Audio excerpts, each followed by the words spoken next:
नमस्कार, दोपहर की नंबर 1 डिबेट में आपका स्वागत है। मैं हूं आपके साथ में हिमांशु दीक्षित। क्या दिल्ली की चुनावी लड़ाई मुसलमान वोट पर आके टिक गई है?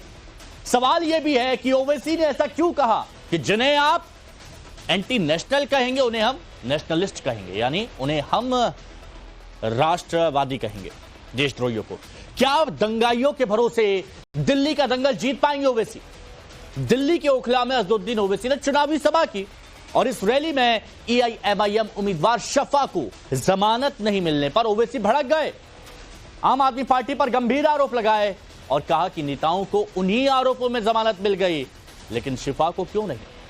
इतना ही नहीं, ओवैसी ने राम रहीम को पैरोल मिलने का जिक्र किया और इसी के सारे मुसलमानों को एकजुट करने की कोशिश की। ओवैसी ने अखिलेश यादव पर भी करारा हमला बोला और यहां तक कह दिया कि अखिलेश ने मुसलमानों का इस्तेमाल सिर्फ दरी बिछाने के लिए किया।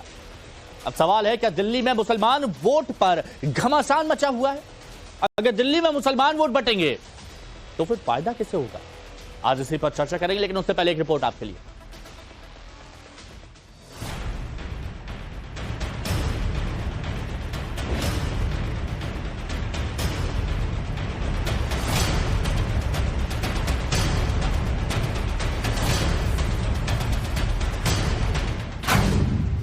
दिल्ली के रण में अब बस चंद दिन का ही वक्त बचा है। हर पार्टी चुनावी प्रचार कर रही है। इस बीच मुसलमान वोट की लड़ाई तेज हो गई है। एआईएमआईएम चीफ असदुद्दीन ओवैसी भी अपनी पार्टी उम्मीदवार के लिए जमकर प्रचार कर रहे हैं। असदुद्दीन ओवैसी दंगे के आरोपी ताहिर हुसैन और शिफा के लिए जमकर प्रचार कर रहे हैं। दंगे के आरोपियों को टिकट देने से सवालों में घिरे ओवैसी ने ओखला की रैली में यहाँ तक कह दिया कि जिसे आप देशद्रोही कहेंगे हम उन्हें राष्ट्रवादी कहेंगे। मजलिस पर इल्जाम कि मजलिस ने क्यों दिया शिफा को। अरे याद रखो, अगर चुनाव फिर होगा फिर शिफा को देंगे, या जो जेल में बैठा है वो मजलूम है तो उसको टिकट देंगे। ये मजलिस की पॉलिसी है। हम चाहते ही हैं कि जो जिसको दबाया जा रहा है, जिसको तुम एंटी नेशनल कहते हो, हम उसको नेशनलिस्ट कहेंगे। जिसको तुम कम्युनल कहते उसको हम सेकुलर कहेंगे। तुम्हारा एजेंडा हम कबूल करने को तैयार नहीं है। ना केजरीवाल का एजेंडा कबूल करेंगे, ना मोदी का एजेंडा कबूल करेंगे। हम अपना एजेंडा तय करके जनता में आए हैं। ओवैसी की पार्टी के उम्मीदवार ताहिर हुसैन को कल ही जमानत मिली है, जबकि शिफा को जमानत नहीं मिलने पर ओवैसी ने सवाल उठाए हैं। आम आदमी पार्टी के सभी बड़े नेताओं पर गंभीर आरोप लगाए और सवाल पूछा कि इनको जमानत मिल जाती है, लेकिन उनकी पार्टी की शिफा को क्यों नहीं। दिल्ली प्रदेश का मुख्यमंत्री जेल को जाता है, उस पर भी तकरीबन उतने ही सीरियस आईपीसी के चार्जेस लगते हैं, पीएमएलए भी लगता है। मगर आखिर क्या वजह है कि सिसोदिया पर भी शराब का इल्जाम, केजरीवाल पर भी शराब का इल्जाम, जैन पर इल्जाम, खुद ओखला के आम आदमी पार्टी के मौजूदा एमएलए जो अनकरीब रिटायर होने जा रहे हैं इंशाअल्लाह, उनको भी जेल में डाला गया। ये 4 जेल को जाते हैं और ऐसा जाकर निकलते हैं कि जैसा कोई अपने ससुराल में जाकर मुंह दिखाई करके आ गया। 6 महीने मुख्यमंत्री केजरीवाल जेल में रहे। 6 महीने के बाद उनको बेल मिल गई। सिसोदिया 12-15 महीने रहे, बेल मिल गई। जैन काफी लंबा अरसा रहे, जेल मिल गई। यहां के मौसूफ जेल को गए, वापिस आए, फिर गए, फिर वापिस आए। आखिर इनके पास ऐसी कौन सी जादू की छड़ी है जो शिफा के पास नहीं है? इतना ही नहीं, ओवैसी ने राम रहीम का जिक्र किया और उसी के बहाने अपने पक्ष में एकजुट करने के लिए मुसलमानों को भड़काने की कोशिश की। हरियाणा में एक बहुत बड़े बाबा हैं, राम रहीम कहते हैं उनको। सुना नाम आपने? राम रहीम उनका नाम है। राम रहीम उनका, मुझे वो क्या करते मुझे उससे मतलब नहीं है। मगर समझाने के लिए बता रहा हूं, वो बाबा राम रहीम के पीछे उनके लाखों चाहने वाले हैं। जब कभी चुनाव आता, राम रहीम को पेरोल पे छोड़ दिया जाता और हम इतनी बड़ी तादाद में हैं, हम भीख मांग रहे हैं 5 साल से कि शिफा को घर आना चाहिए। तुम में ताकत है मगर तुमको एहसास नहीं है। राम रहीम के पीछे उसके चाहने वाले लाखों, शायद 10-15 लाख होंगे और उन 10-15 लाख के लिए हर बार उनको छोड़ा जाता है। सोचो तुम्हारी ताकत क्या है, तो सोचो तुम्हारी अहमियत क्या है। यही बात जब मैं कहता हूं तो कल से आप देखेंगे ओवैसी फिर से भड़काऊ भाषण दिया। मैं सच्चाई को बयान कर रहा हूं। दिल्ली की लड़ाई में अखिलेश यादव केजरीवाल के समर्थन में उतर रहे हैं। केजरीवाल की पार्टी के लिए अखिलेश रोड शो करने वाले हैं। ओवैसी ने जमकर अखिलेश पर भी करारा प्रहार किया और कह दिया कि अखिलेश ने मुसलमानों का इस्तेमाल सिर्फ दरी बिछाने के लिए किया। मुझे बताया गया कि समाजवादी पार्टी के लोग भी आ रहे हैं। कभी आईने में अपना चेहरा देखो समाजवादी पार्टी के नेताओं। तुम्हारा अखिलेश, तुम्हारा भैया, जो तुम उसकी गुलामी कर रहे हो, तुम्हारा मुकद्दर सिर्फ दरी बिछाना है। दरी बिछाना है भैया के लिए। ओवैसी कह रहा है कि अब किसी के लिए दरी नहीं बिछाएंगे, बिछाएंगे तो अपने लिए और शिफा के लिए। ये वो अखिलेश है। जब मुख्यमंत्री था तो मुजफ्फरनगर का कांड हुआ था। आजादी के बाद 50,000 लोग बेघर हो गए। 40 से ज्यादा महिलाओं की अस्मत रेजी की गई थी। कहां गया था तुम्हारा सेकुलरिज्म? आजम खान को सजा हो गई। अखिलेश पे एक मुकदमा नहीं होता है, एक मुकदमा अखिलेश पे नहीं होता है। इतने बड़े काम अखिलेश ने किए, मगर मोदी जी उसको ही चाय पिला रहे, आजम को जहर दे दिया गया। बोलो समाजवादी पार्टी के लोगों, याद रखो अकला की जनता, ये लड़ाई आपकी सियासी आवाज की है। अब सवाल ये है कि क्या दिल्ली की लड़ाई मुसलमान वोटरों पर आ गई है, और सवाल ये भी है कि क्या मुसलमान वोट के लिए वार पलटवार का प्रहार आगे भी देखने को मिलेगा। सवाल ये भी है कि क्या दंगों के आरोपियों के सहारे दिल्ली का दंगल जीत पाएंगे Owaisi. Bureau report, times now, Navbharat. तो देखिए रिपोर्ट आप देख चुके हैं। जो मेहमान हमारे साथ जुड़े हैं उनसे हम आपको मिलवाते हैं। हमारे साथ इस चर्चा में सिद्धार्थ यादव जी बीजेपी के प्रवक्ता जुड़े हुए हैं। हमारे साथ में राजीव रियाज प्रतापगढ़ी साहब AIMIM के प्रवक्ता हैं। रवि श्रीवास्तव जी राजनीतिक विश्लेषक हमारे साथ में हैं, आप समर्थक भी हैं। प्रेम कुमार के वरिष्ठ पत्रकार हमारे साथ में हैं। आप सभी का बहुत बहुत स्वागत है। राजीव रियाज प्रतापगढ़ी जी बताइएगा, क्योंकि आप कह रहे हैं, ये ओवैसी साहब कह रहे हैं कि तुम्हारा एजेंडा हम कबूल करने को तैयार नहीं, ना केजरीवाल का एजेंडा कबूल करेंगे, ना मोदी का एजेंडा कबूल करेंगे। हम अपना एजेंडा तय करके जनता के बीच में आए। वो कौन सा एजेंडा है आपका?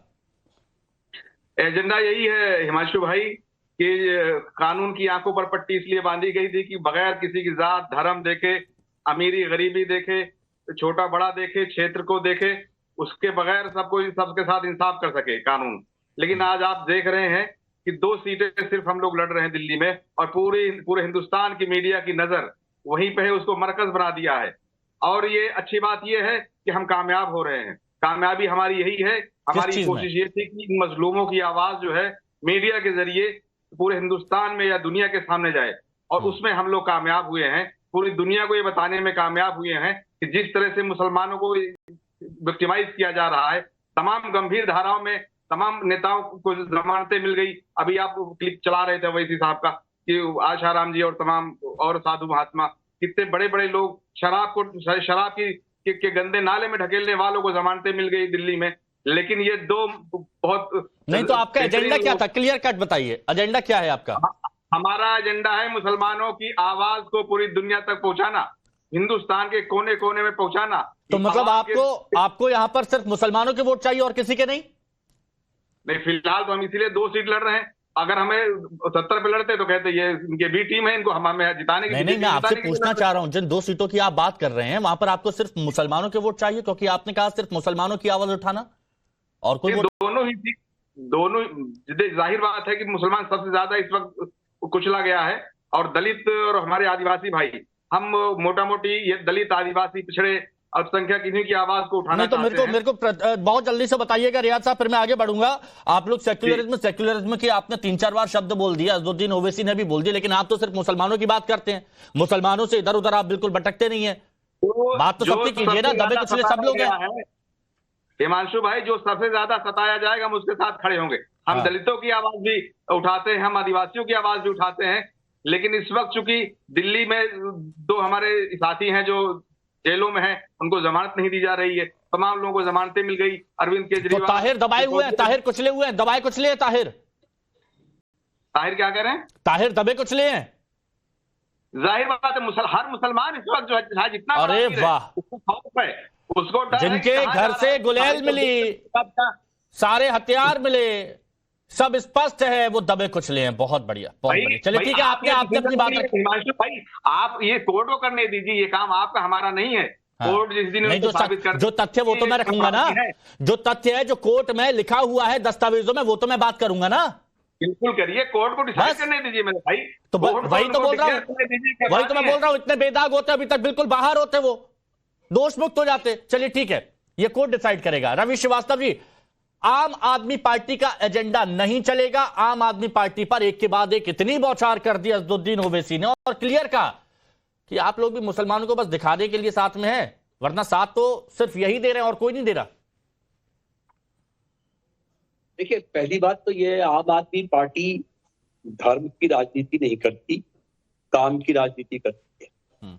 अपने मुद्दों की बात करती है, जो जनता के मुद्दे हैं, जो दिल्ली वालों के मुद्दे हैं, जो पानी, बिजली, सड़क और महिला सुरक्षा से जुड़े मुद्दे हैं, सिर्फ उनकी बात करती है। कोई धर्म का, ओवैसी साहब ने जो कुछ कहा, वो बड़े नेता हैं, उनका हक है, वो अपने लोगों के लिए प्रचार कर रहे हैं, अपनी शिफा के लिए और ताहिर हुसैन के लिए प्रचार कर रहे हैं 2 सीटों पे। तो उनको जो सवाल वो पूछ रहे हैं, वो सवाल का जवाब तो देश की माननीय जुडिशरी ही देगी। अच्छा, उस सवाल का जवाब तो केजरीवाल नहीं दे सकते, आम आदमी पार्टी नहीं दे सकती कि भाई किसी को कोर्ट किसको ठीक समझता है जमानत देता है, कोर्ट ठीक नहीं समझता है तो उसको जेल में रखता है। तो ये कोर्ट का डिस्क्रिप्शन है, इसमें वो कोर्ट का फैसला तो ठीक है रवि श्रीवास्तव जी, लेकिन मुस्लिम वोट बैंक को लेकर जो रियाज प्रतापगढ़ी ने कहा है कि ये 2 सीटों पर हम लड़ रहे हैं, तो यहां पर ये मुस्लिम वोट बैंक छिटकेगा तो आपको डैमेज होगा या किसको डैमेज होगा? ये क्या कर सकता है समीकरण? आम आदमी पार्टी का वोट बैंक दिल्ली की जनता है, ना हिंदू है, ना मुसलमान है, ना क्रिश्चियन है, ना सिख है, कोई नहीं है। अब वो आम आदमी पार्टी, जो आम आदमी है दिल्ली का, जो मिडिल क्लास है दिल्ली का, जो लोअर क्लास है दिल्ली का, और जो आम जनता है दिल्ली की, वो आम आदमी पार्टी का वोट बैंक है। वही उसको 3 चुनावों के अंदर जिताती आई है, वही उसको मुख्यमंत्री बनाया, एमसीडी का चुनाव जिताया, 2 बार अरविंद केजरीवाल को मुख्यमंत्री बनाया, भारी भारी बहुमत से बनाया। तो ये जो भाजपा के ये चोचले चल रहे हैं, कहीं गाड़ी खड़ी कर दी, भाजपा के चोचले, भाजपा की तो अभी तक बात ही नहीं हुई, बीजेपी की तो रवि श्रीवास्तव जी अभी तक बात ही नहीं हुई। अभी बात ही चल रही थी राजीव रियाज प्रतापगढ़ी की, AIMIM की, लेकिन मुझे लगता है कि यहां पर देखिए कि कितना सेफ खेला जा रहा है कि अज़दुद्दीन ओवैसी AIMIM पर बिल्कुल खामोश, कुछ नहीं बोलेंगे। सवाल AIMIM का होगा लेकिन निशाना बीजेपी पर साधेंगे। सिद्धार्थ यादव जी, तो दिल्ली के दंगल में मुसलमान वोट की लड़ाई ऐसी कि सवाल कहीं और का, जवाब कहीं और का। देखिए, हम जानते हैं कि चाहे फिर वो AIMIM हो या फिर आम आदमी पार्टी हो, इन दोनों ही पार्टियों का DNA एक ही है। ताहिर हुसैन कौन है? वो पहले किस पार्टी में था? जब दिल्ली दंगे हुए, दिल्ली दंगों का मुख्य आरोपी वो किस पार्टी से चुनाव लड़ा करता था, कौन उसको समर्थन देता था, ये तो आम आदमी पार्टी बहुत अच्छे से जानती है। और आज भी जिस प्रकार से एक सॉफ्ट कॉर्नर है इनके मन में AIMIM को लेकर के, जो इन पर रोज बरस रहे हैं, पर ये वापस जवाब नहीं दे पा रहे हैं। कहीं ना कहीं तुष्टीकरण की राजनीति की पराकाष्ठा पार कर चुकी है आम आदमी पार्टी। और ये लोग वो लोग हैं जो लोग धर्म के नाम पर, जाति के नाम पर, भेद के नाम पर, लिंग के नाम पर समाज को बांटना चाहते हैं और कुछ नहीं चाहते। आज अपने आप को वकील बैरिस्टर बताने वाले असदुद्दीन ओवैसी ये कैसे भूल गए हैं कि खड़े होकर के मंचों पर वो कह रहे हैं कि किसको बेल मिलती है, किसको नहीं मिलती। अंकित शर्मा की न्याय की बात तो उनके मुंह से कभी नहीं निकली, जो IB के ऑफिशियल थे, जिनको ताहिर हुसैन ने मार डाला। ताहिर खान मार डाले, तब कोई दिक्कत नहीं है। अरे भाई और आप ना उनको जज हैं जेल ना में रहते वकील हुए हैं, चुनाव ये लोग आप लड़वाएं, किसकी वकालत उनको कर जेल रहे में हैं? मैं वही तो मैं कह रहा हूं कि आप देखिए कि AIMIM की बात करी, AIMIM की बात की तो रवि श्रीवास्तव जी को चोट लगी। ये देखिए, मार डाला कितनी और तेज कुचल लगी। डाला, ये सारे जो है वो कोर्ट की नजर में गलत बयान है। ये वो कौन सा पुराना गाना आया था मुझे याद नहीं आ रहा, लेकिन वो एक कुछ ऐसे उसके लफ्ज थे, कुछ ऐसे बोलते, चोट लगे तुझको तो दर्द मुझे होता है। आप चार्ज कुछ भी लगाते रहिए, चार्ज लगाना आपका अरे काम आप है। क्यों डिफेंड कर रहे हैं ताहिर हुसैन को? एक्यूज्ड है, बेगुनाह भी साबित नहीं हुए रवि जी। आम आदमी पार्टी को क्या मैं सबसे रिएक्शन ले लेता हूं, सबसे रिएक्शन ले लेता हूं। ममता काले जी, ममता काले जी, ये क्या है वो जो चोट लगे तुझको तो दर्द मुझे होता है, ये रिश्ता क्या कहलाता है? कोशिश मत करिए। ये क्या हो रहा है? ये जनता को सब मालूम है जी। कि आज कितने बड़े आपकी पार्टी कितनी ममता जी सुन पा रही हैं आप? सबको मालूम जी जी जी, मुझे सुनाई दे रहा है, पर रवि जी चुप हो तो मैं कुछ बोलूं। नहीं, मैं आपका नहीं, प्रश्न भी ठीक से नहीं सुन पाई। नहीं, मैंने कहा था एक पुरानी फिल्मों में गाना आया था कि चोट लगे तुझको तो दर्द मुझे होता है और ये रिश्ता क्या कहलाता है, वो सारी बातें कही जा रही थी। तो उधर देखिए कि वहां बात हुई तो वो बीजेपी पर निशाना, इधर बात हुई तो AIMIM को छोड़कर बीजेपी पर निशाना। क्या है ये? क्यों गाते हैं? धन्यवाद हिमांशु जी। देखिए, इन लोगों के लिए, आम आदमी पार्टी और ओवैसी साहब के लिए तो एक ही गाना है, हमें तुमसे प्यार कितना ये हम नहीं जानते मगर जी नहीं सकते तुम्हारे बिना। ये जो है ना, सब एक ही थाली के बैगन है, कभी इधर कभी उधर, ये इनका काम है। अच्छा, दूसरी बात, अभी मैं बड़ी बड़ी बातें सुन रही थी कि इस देश के अंदर जो हमारे मुस्लिम भाई बहन है वो सताए हुए हैं। हाँ। बताइए, ये वो भारत है जिसके अंदर राष्ट्रपति से लेके इस देश के अंदर DM बोल दीजिए, SP बोल दीजिए, तीनों सेनाओं में अधिकारी बोल दीजिए, पत्रकार बोल दीजिए, हमारे मुस्लिम भाई बहन हैं। और ये सताने की परिभाषा है, पहली बात। दूसरी बात, जो मुस्लिमों के अल्पसंख्यकों का गुण गाते रहते हैं, मैं उनको बता दूं कि माइनॉरिटी में मेजॉरिटी है हमारा मुस्लिम समाज यहाँ पर, है ना। तीसरी बात मैं एक और महत्वपूर्ण बात करना चाहती हूँ। जो ये 14% वोट बैंक है ना दिल्ली के अंदर मुस्लिमों का, उसके लिए लड़ रहे हैं कौन? ओवैसी साहब, अरविंद केजरीवाल और कांग्रेस पार्टी। यानी कि केवल और केवल तुष्टिकरण की ये लोग राजनीति करते हैं, केवल और केवल जात पात में इन्होंने इस देश को विभाजित कर रखा है। अगर इतनी चिंता थी ओवैसी साहब को दिल्ली की, तो फिर मात्र 2 सीटों पर आप चुनाव लड़वा रहे हो, पूरी 70 सीटों पर लड़वाते ना। अब मैं क्यों नहीं बोलूंगी कि ये बी टीम है आम आदमी पार्टी और अरविंद केजरीवाल की। अब मैं ताहिर हुसैन पर बोलना चाहती हूं। देखिए, ताहिर हुसैन एक ड्रेडेड क्रिमिनल है, जिम्मेदारी के साथ बोल रही हूं। ताहिर हुसैन ने दिल्ली दंगों में अहम भूमिका निभाई है।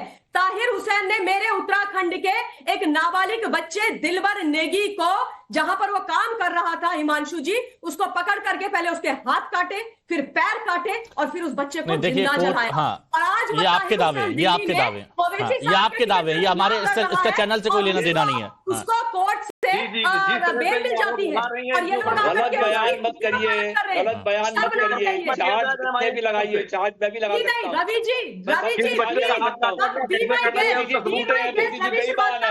मोदी जी झूठ बोलते हैं, 15 लाख रुपए देंगे, मोदी जी झूठ बोलते हैं 2 करोड़ नौकरियां देंगे, मोदी जी झूठ बोलते हैं कि देश को हम कहां से कहां पहुंचा देंगे, मोदी जी झूठ बोलते हैं। एक नाबालिग बच्चा, गरीब परिवार का बच्चा, जो अपने परिवार को पालने के लिए उसको मार दिया। अरे भाई, इसका फैसला कोर्ट करेगा, आप नहीं कर सकते। अच्छा ठीक है, ये तो सीधा हमला हुआ। मैं दोबारा से आता हूं ममता जी दोबारा से आता हूं, लेकिन वरिष्ठ पत्रकार हमारे साथ में है प्रेम कुमार जी। प्रेम कुमार जी, एक बात बताइएगा कि पहले तो ये कि दिल्ली की लड़ाई मुसलमान वोट बैंक पर आ गई है, ये तो यहां पर अब दिख रहा है, लेकिन मुसलमान वोट अगर कटेंगे तो फायदा कैसे होगा? और क्या एक यही वजह है कि आम आदमी पार्टी खुलकर AIMIM के विरोध में नहीं आ पा रही है, क्योंकि वो जानते हैं कि अगर ज्यादा कुछ हुआ तो फिर बाकी जगह पर दिक्कत हो सकती है वोट बैंक की? सबसे पहली बात है हिमांशु जी की दिल्ली की लड़ाई मुसलमान वोटों पर आई। अगर मुसलमान वोट सारा मिल भी जाए किसी एक पार्टी को, तो क्या वो सरकार बना लेगी? कोई भी पार्टी। तो दिल्ली की लड़ाई मुसलमान वोट पर कैसे आ सकती है? तो लेकिन 11 सीटों पर जब निर्णायक भूमिका निभाते हैं तो वो 11 सीटें भी आप समझ रहे हैं कि मुकाबला कैसा है, बहुत इंपैक्ट पड़ेगा उस पर। ये पोस्ट इलेक्शन एनालिसिस होगा आपका हिमांशु जी, प्री इलेक्शन तो नहीं होगा कम से कम, कि 14% वोट जो है उसके लिए कोई पार्टी जान लगा दे और बाकी परसेंटेज वोट को छोड़ दे। ये मैं कह रहा हूं। नहीं, लेकिन इसमें आप प्रेम कुमार जी माफ कीजिएगा बीच में रोक रहा हूं, लेकिन आप ये तो देखेंगे कि आम आदमी पार्टी के साथ बहुत सारे लोग जुड़े हुए हैं उनके साथ, लेकिन ये वाला वोट बैंक इतना खास है कि ये भी दूर नहीं जाने देना चाहते हैं। और AIMIM जब वहां पर पहुंची है तो ये डर सता रहा होगा। दूसरी बात यह है, परसेप्शन पर ही हम बात कर रहे हैं कि मुस्लिम बहुल सीट बोल करके 20% भी मुस्लिम है, 14% भी मुस्लिम है, तो उसको मुस्लिम बहुल सीट बोल दिया जाता है। बाकी जब 80% हिंदू है तो वो हिंदू बहुल सीट नहीं कहा जाता है। ये हमारी एक सोच में एक कमी है, राजनीतिक विश्लेषण करते समय इस पर ध्यान देने की आवश्यकता है। दूसरी बात यह है कि जो कह रहे हैं जैसे AIMIM सेकुलरिज्म को परिभाषित कर रहा है, इस सेकुलरिज्म को आप परिभाषित नहीं कर सकते जब आप केवल मुसलमानों की बात करेंगे। सेकुलरिज्म को कोई दक्षिणपंथी भी नहीं परिभाषित कर सकता जो केवल हिंदू की बात करता हो। सेकुलरिज्म सभी धर्मों को के साथ समान भाव से चलने का है और हमारे संविधान का शब्द है, उसको कोई हड़प भी नहीं सकता। संवैधानिक व्यवस्था है सेकुलरिज्म। इसलिए कोई पार्टी एक धर्म की बात करके सेकुलरिज्म को ओन नहीं कर सकता, ये बात मैं कहता हूं। तीसरी बात है कि हाँ, इस जैसे मुस्लिम वोट्स की सियासत होती है वैसे दलित वोट्स की भी सियासत होती है, वैसे हिंदू वोट की भी सियासत होती है, वैसे पूर्वांचली वोट की भी सियासत होती है। अलग अलग किस्म से सियासत होती है इस चुनाव में, ये एक सच्चाई है। और असदुद्दीन ओवैसी जी 2 जगह चुनाव लड़ रहे हैं। अब एनसीपी अजित पवार 12 जगह मुसलमानों को प्रत्याशी बनाया है, उसकी तो चर्चा नहीं हो रही है। असदुद्दीन ओवैसी की चर्चा हो रही है, क्यों? इसलिए अरे वो अपने आप को मुसलमानों का रहनुमा मानते हैं, वो बोलते हैं और कोई है ही नहीं, सिर्फ मैं ही हूं और कोई नहीं है। मुसलमानों की आवाज कौन उठाता है? कोरोना के पीरियड में सुन लीजिए प्रेम कुमार कह रहे थे मुसलमान जो है स्प्रेडर है कोरोना का। मरकज के हमारे साथियों पर कार्रवाइयां की गई, उसके बाद दिल्ली दंगों में उनका क्या रवैया रहा? तो मतलब ये है ना प्रतापगढ़ी साहब, मतलब ये है ना कि आप सिर्फ मुसलमानों की बात करेंगे, सिर्फ मुसलमानों की आवाज उठाएंगे, बाकियों से आपको कोई लेना देना नहीं है। जो भी कुचला जाएगा, जो भी दबाया जाएगा, चाहे दलित हो, आदिवासी हो, तो बयानों में क्यों नहीं निकलता है आपके? सेक्युलरिज्म की बात करते हैं, सेक्युलरिज्म की बात करते हैं, और मैं तो ये फिर कह रहा हूं, जो आपकी पार्टी का नाम है, आपको तो पता होगा ना फुल फॉर्म आपकी पार्टी का? जी। क्या? बहुत सी पार्टियां हैं। नहीं, क्या फुल फॉर्म आपकी पार्टी का नाम? अकाली दल है, शिवसेना है। सर आपकी पार्टी का नाम फुल फॉर्म क्या है? मैं बता रहा हूं। हाँ, इत्तेहादुल मुस्लिमीन है। तो उसमें ये बात है ना कि अखिल भारतीय मुस्लिम एकता संघ, इसमें देशवासियों को क्यों नहीं सम्मिलित किया जाता? शिवसेना और सेक्युलरिज्म का पाठ पढ़ते हैं आप, धर्मनिरपेक्ष होने का? अकाली दल है कि नहीं? नहीं, तो आप धर्मनिरपेक्ष होने का पाठ पढ़ते हैं कि नहीं पढ़ते हैं? वहां तो सबकी बात की जाती है, यहां क्यों नहीं कर पाते आप? चलिए और सिंपल सवाल, ये 2 सीटें छोड़कर बाकी जगह पर भी मुसलमान हैं, क्या वहां पर आप आम आदमी पार्टी को समर्थन दे रहे हैं?